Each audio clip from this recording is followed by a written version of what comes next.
Babangida, you're welcome to Luxembourg. Thank you very much. So what's the occasion? Well, we're here to actually promote Africa, right? So we're here to actually talk about the prospects of Africa and try and get people to actually realize its potential as well. And the organization that brought us all here together is very passionate about that. And I'm hoping that we'll get a lot out of this discussion and find partnership, alliance, and that's why we're here.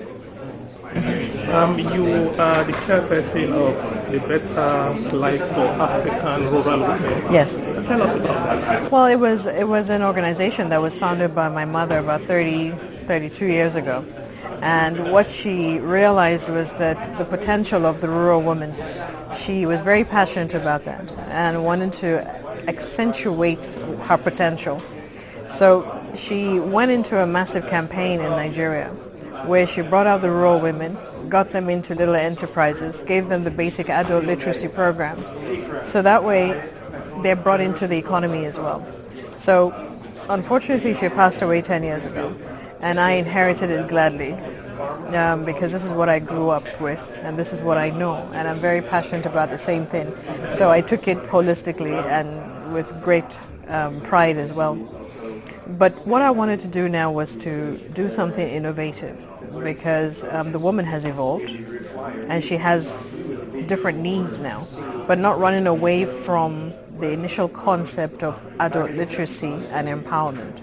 So we decided now to turn the NGO into a project-based NGO. So that way you'd see more impact and that way you would actually, you can feel and see the number of women that are into it. So it's now agric-based and multi-trade and trade-in as well. So the agric-base now is exactly why we're here, is because in most part of Africa, or especially in Nigeria, the women are the farmers.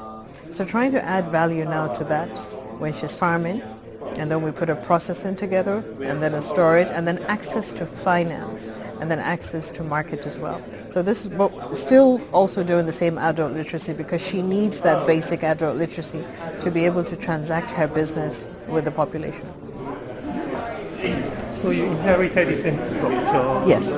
Yes, I did. Yes. And now you have to operate not as a first lady, not as... But yes, what are the challenges? Yeah, you know, I'm so glad you brought that up because people just see me as her then. You know what I mean? Because she had been able to establish structures all around the country. You know, so here I am now, not the one in office. So people expect that it is actually what should be done. I don't have a problem with that. So, but what I want to do now, because I do not have the structures available to her then, you know, now. So what I'm trying to do now is take it one state at a time, right? And getting all my partners involved as well so that we can replicate what she did, right? But let's just take it stage by stage and state by state as well. Our funding is still the same sort of funding, the family, our own funding as well, the Better Life that it was inherited that she set up as well. And they're now trying to get investors, family, or banks to also see the potential and invest in us as well. What are the needs of the organization What are to the... succeed? Well, to succeed now is mobilizing of the women. You know, we have to go into so many countries, so many states. And I told you initially that, for example, the multi-crop is one of the initiatives that we're doing. And that multi-crop is we're trying to target 100,000 women to do farming, right? So in other words, what I'll need is some sort of a structure where I can go in on all the relevant agencies in terms of the Ministry of Agriculture and then the Bank of Agriculture as well, to give us a kind of system of technical know-how of actually training the women on how to farm, the right seedlings. Along the way now they can see that there's a value in there. We can go around talking about setting up processing plants for these products. So that is one. And then our agencies, actually, the Nigerian agencies that are related to what we're trying to do, is very important as well to have them on board. And then we have the Bank of Agric, especially because it's an agric product as well. So trying to get them involved. And what value that I've added recently is setting up a microfinance bank, so that way the women will be able to gain credit or access to funds in a microfinance bank, and no collateral, interest rate is very low, so that way she doesn't have to go to the commercial bank where the interest rate is a 2-digit, and then because most of my women now don't own land. So that is another big challenge for me, talking to governors now to tell them to give us land for this, and that is why we decided to go one project per state, so that way, or one crop per state, so that way we can go in and say, this is what we need in each location for this product. So having a conversation, political will as well, is another thing that we have to tackle. Have you thought about establishing some relationship with the European Union? Because I didn't have programs for women, right? And not thousands, but of course, I know there are special programs as well. It's actually interesting you brought that up. Last year I was invited by a forum called the Crown Montana Forum. It's a beautiful platform that exposes African women and their potential, and then bringing them together. Now this forum is partnered with the EU, and they actually invited me to come and speak about what we're trying to do. So that relationship is in the making. So they actually extended another invitation next year, and then I can bring up this partnership with them as well. Looking at the spread of it's an African thing, please. Right, yes. Is that not a problem? Well, the scope is so large. Well, I know the scope is so large, but my continent is large too, so something has to be done. I have the passion to do it, I have the heart and the guts to do it, so I'm going to do it. So if I get it right, if I set it up a pilot in my own country and then replicate it in other African country, doing the same thing, then I think that would be it wouldn't be so difficult. It's just going in.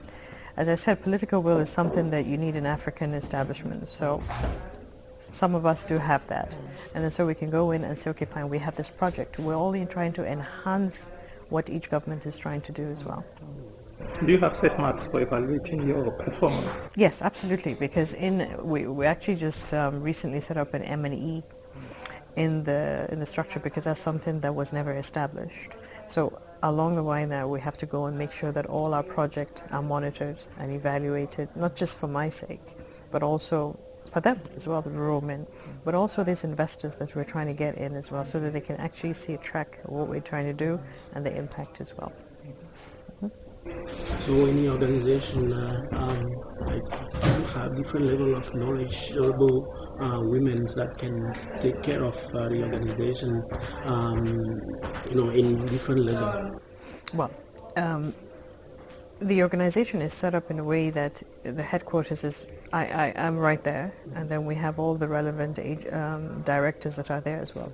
But in each state we have coordinators, and in her own state, the coordinator state, she has her own working team as well to make sure that the women are mobilized. And because we're doing a cooperative system, so they monitor themselves as well. It's easier to track, and they give them access to finance. We're giving not individuals, but the cooperative itself. So that structure is also there in the rural areas as well. And this is the structure that we're also going to replicate in the states as well. So they would have a state coordinator or a country coordinator. So she has her own team at the bottom as well. How do you think we can get involved all these rich people in Africa? We know that in South Africa and Nigeria, there are some people that are even richer than so, not as big yet, but at that level. How can we get the interest of those guys to help you? Are you already in touch with them? Well, locally there's some. As I told you, this is an organization that has been established by a woman who emancipated Nigerian women. So her goodwill is what I'm actually riding on right now. And I'm very proud of that. And I will not abuse it. So there's a lot of that as well. But on a global, because what I'm trying to do is institutionalize the organization. So it's a UN, African UN organization for Africa, right? So I need to get all these families, individuals, cooperatives, all that involved in this as well, as part of their social corporate responsibilities as well. But coming to forums like this exposes us. Engaging people, going to meet them where they are, is also something that I do a lot of, so that they're aware of what we're doing. So these ladies are trying to empower, to create capacities in what they do. When do they get, when do you think they'll be strong enough to be on their own? I mean, if they become successful, for instance, if they become rich, will they still be under your umbrella, or will they now be strong enough to, be on their own? Or is it forever? Well, I'm hoping it's forever, actually. But then they have a choice. It's a choice. But all I want to do is give you the right skills and the right tools and the right system to work. And if it's farming that this community or these women want to do, then we'll do farming with them. But there's some group also that just want to do petty trading. In Nigeria, we're known to be petty traders. So we have an initiative for petty traders as well. So if she's going to sell the beans, the food, but the important thing is everybody is put into cooperative system. So that way, you can track, and keep it tidy that way, so to speak. So it's really, it's not easy. It hasn't really been easy, because you're going into communities and reviving something they had given up on, because my mother set it up and it was running for about 8 years. And then thereafter, when she went out of office as well, it was still run. And then, other projects came from other different government agencies. So trust. But fortunately, because it's a household name, they want to cling on to it. So I owe them a lot, and it's time for them to wake up again and do something productive, and add value. So really, it's theirs. Being a member of Better Life gives them access to a lot of things: access to finance, access to training, capacity, access to mentorship, access to market. So if they decide along the way they've gotten bigger and they want to leave now, then it's fine. It's still okay. But we're hoping that this goes on for as long as it can. It's also partnership with NAFDAC. So in other words, lady that is doing the cassava, for example, now we're packaging it, NAFDAC has to certify that it's good quality. So because of that relationship that we have with them now, her product can be certified by NAFDAC. So it comes with a whole bunch of things that I'm hoping that she would stay for a long time. There's some healthy relationship between the institution, and the women. Yes. It's not that they will remain dependent. No. It's really for their benefit, and it's just a way to put them on a platform, and then they can actually be strong enough to do their own thing. Well, I can see that knowledge is what you're gonna spread in the organization and share with other women. I know of organization from a Nigerian called Tony Elumelu. Yes. They have put a in place organization to share knowledge and help, even tutor some entrepreneur women. Do you think you can partner with? Absolutely, because I can't do this on my own. We have to all learn to do everything together. So yes, I have been on their case to partner with them, because some of our women are not just, we don't just concentrate on the rural women, we concentrate also on the urban women who wants to She's an SME startup in her business. So we offer her the training. And then I have another initiative called WINA. It's Women Alliance Network. So we have our funds for women that are doing the startup. So that relationship with Tony, Elumelu's foundation, after giving them the right training, we send them to Tony and then the access to funds as well. So for me, everybody should be in this together.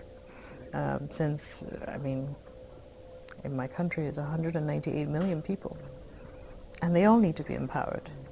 So if rather than being a sole voice, we can do it collectively, and we have a united voice. You know that I am Togolese and yes, I'm French speaking African, and also we are part of ECOWAS, which absolutely. We are looking yes. to make yes. a strong space of business. What do you plan for the one that speaks French, and how do you think you can, get in touch with those countries and make it a strong organization? Well, our first entry point now is in Cameroon. That's where we're going to replicate that. There are women there that are doing pepper, the yellow pepper. They call it the Cameroonian pepper. It's really nice pepper. And rather than restrict it just to a small market, we go in now and help them, train them, give them the right skills, and access to the funds. The same thing would offer the rural women in Nigeria as well, we'll offer them in Cameroon. So, of course, there's language. Okay. But then we have our coordinators who are French speaking as well over there. We give them the right training at home and then there as well. And then they replicate exactly what we're doing. But we have to be very sensitive to what her need is in Cameroon.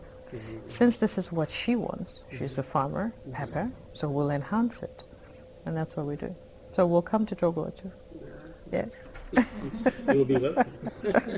Definitely. And then we will help you to attack Benin and absolutely. Coast because I remember when my mom was there, she touched those neighboring countries, and that's key. And for us to do, because most of our neighboring countries, our women have to go and sell their products there. And it's a good thing what the ECOWAS is trying to do, getting a passport for everybody so you can trade now without getting a visa or anything like that, to make it easier for the woman, because when she's trading, she's subjected to all kinds of things on the way. So, but now it's a little bit easier. So that relationship is also key. I know that being a big country, Nigerians don't realize, very much how ECOWAS can be powerful. Of course. We as a small country, we know because we already have in Togo, other African, countries that were established for 10 years already. Absolutely. So we see the potential of working with those people, and know that our market. It's huge. Huge, and it's powerful. It breaks my heart sometimes when I see that we're not as close as we used to be.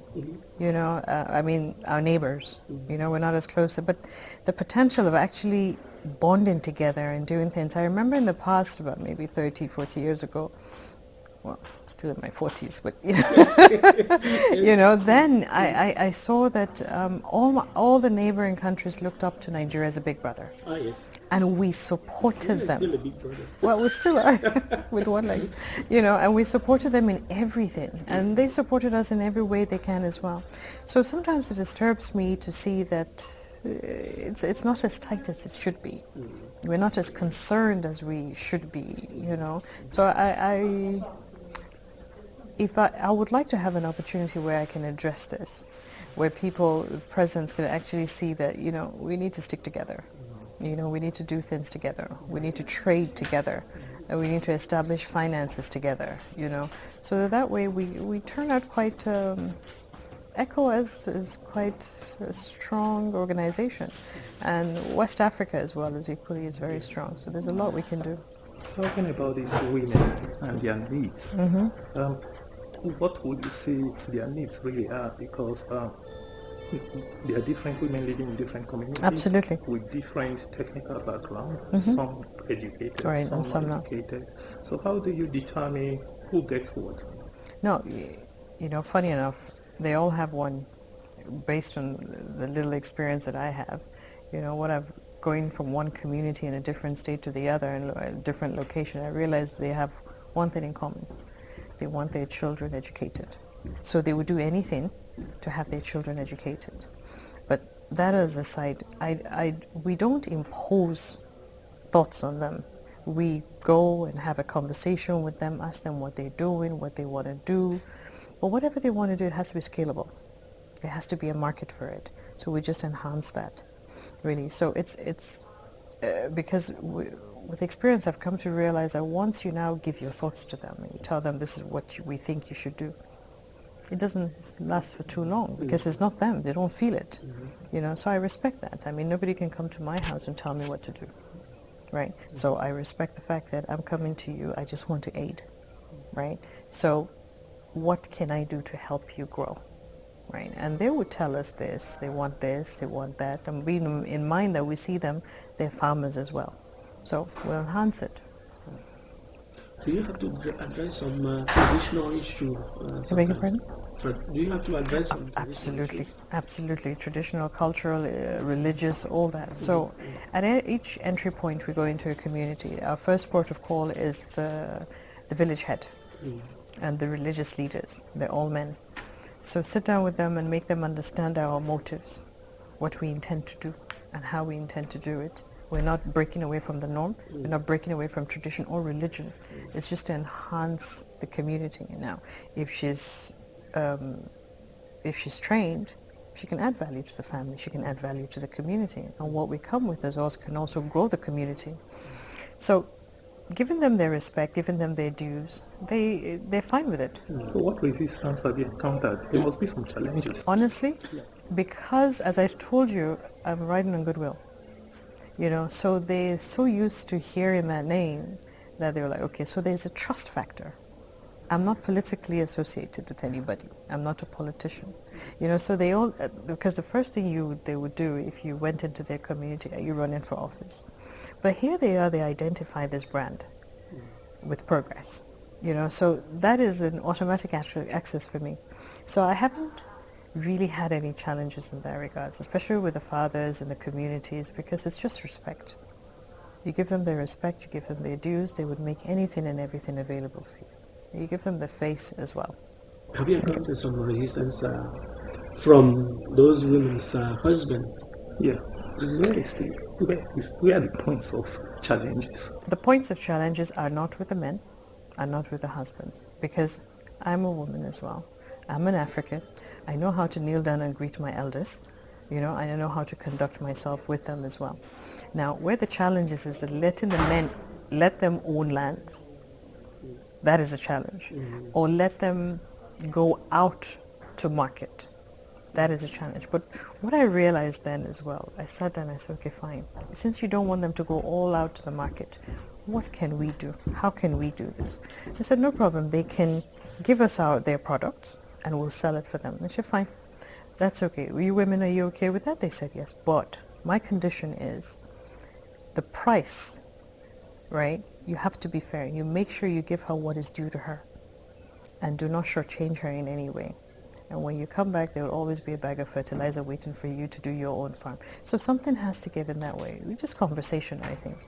Where you have people having challenges in that area in terms of tradition or culture is because you go in imposing your thoughts to them and not respecting their culture and their norms.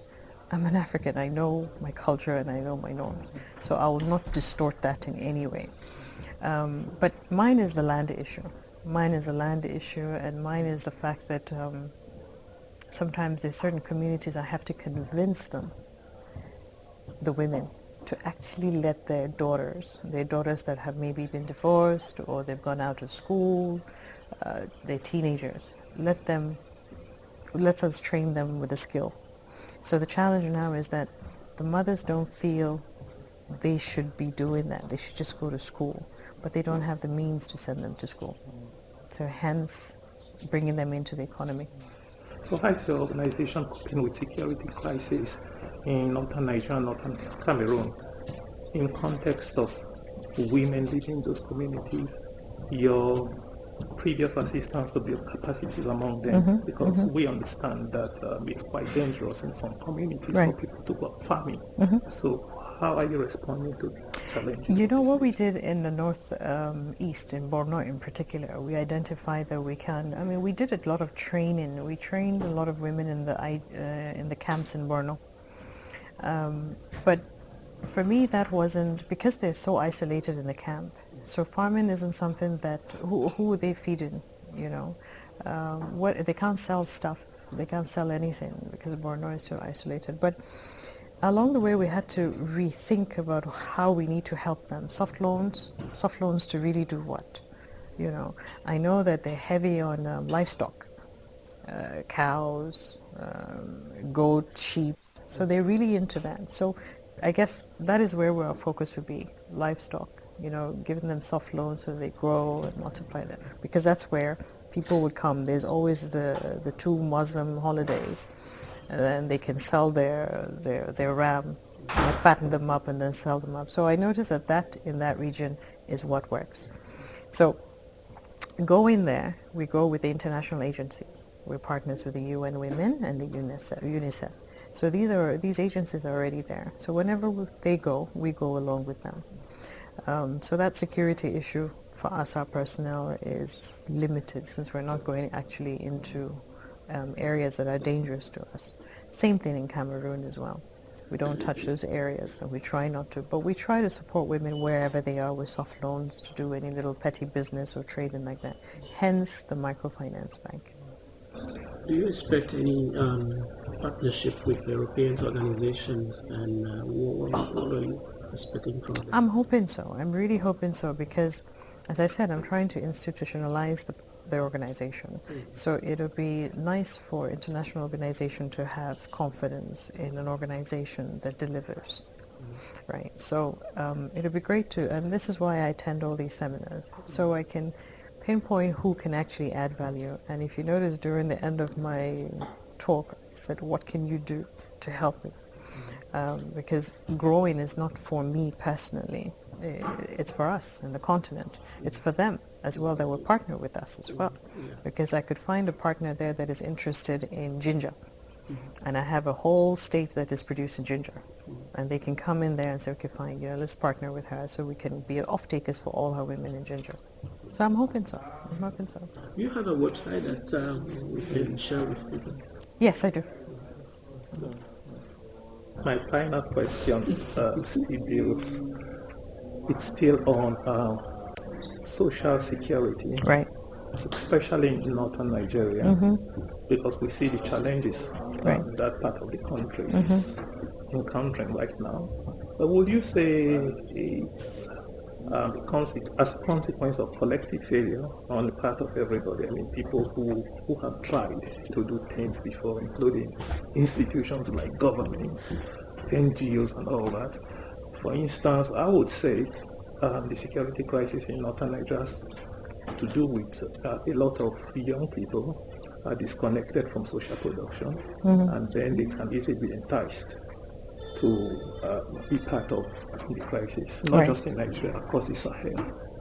You could also say climatic conditions were responsible for that. Absolutely. Now, were these effects that were not foreseen, for instance, by your mom when she started this thing? Because if her programs were successful, I think the scale and the proportion we're witnessing today might not have been the case because she touched every community. Absolutely. And when she was doing it, there wasn't Boko Haram.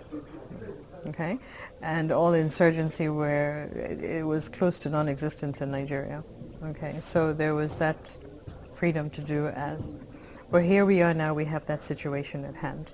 Now, I only say 3 things when I get questions like this, and that's education, education, and education. We need to put great emphasis on educating our youth.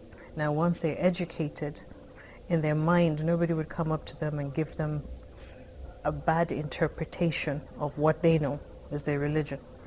So all these fanaticism as well is something that needs to be curbed as well. So education is it, empowerment.